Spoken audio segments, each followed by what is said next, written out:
Hey everyone, today I want to talk to you about the importance of practicing the opposite.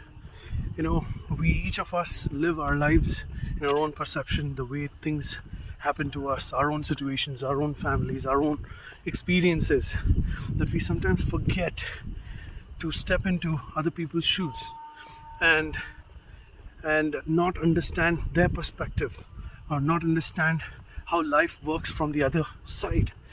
So we are so into ourselves that we are not able to understand the other worldviews. And this has effects of like imagine in children, if children don't practice the opposite, they end up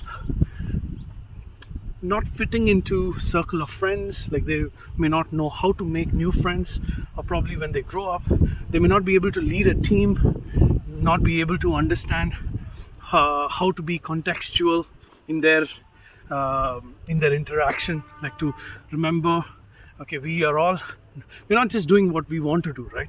We're all living out in a way where we fit into a context. We want to bring in a value into a context, right?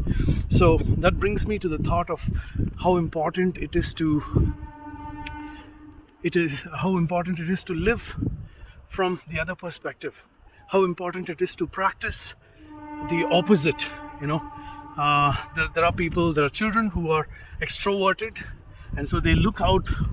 The life they live out is like making friends and blah blah, like a lot of fun, like interaction, and then there is very less of focus. Detailed focus is lacking in these children.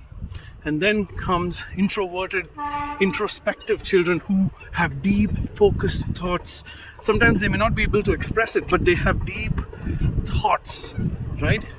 And these children lack a sense of making new friends and connecting with other people and getting other people's perspective. And so sometimes they become irrelevant in their context. And so it's important that the extroverted children practice not being distracted by, it's innate in them, right? To be able to look into the environment, to be able to look into the social context and be able to connect with the social context. That's a usual thing the extroverted kids do. And so it is so important for these children really to be able to focus and dial into what situation they are into, right? Like to be able to focus and not be distracted. Like even as I'm taking a walk, this is a very good place to even practice these kind of exercises. Imagine an extroverted child who's constantly connecting with the environment and not able to focus. This is a time where as they walk, they can look straight, walk, and not be distracted by people. Sometimes extroverted children could be more like people pleasers. They want to be pleasing everybody around. So they will have to carry a smile and be very contextual in where they are. That's all good. But when it comes to being absolutely focused in what they are doing, that's exactly where they may be lacking, right? So to be able to do that, I would say as you're taking a walk, you can actually look straight forward. Don't be distracted. Think of deep thoughts. Think of thoughts that you can think many layers into. So that could be an exercise for the extroverted kids. And what about the introverted kids? There are, especially when it comes to introverted kids, introspective kids, many times people think children who are introverted, that's something, as if it's something bad. It's nothing bad. They are deep thinkers. They're not surface level thinkers, right?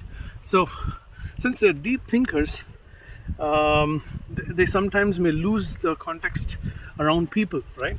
And so that's where like an exercise that people who are introspective, introverted could do is, as you're walking, why not make an eye contact with a total stranger and give it a smile, So that would be an amazing exercise to do for a total introspective person. For them, focus is so easy. Like they can just be in any environment and not be bothered about what's happening around, right?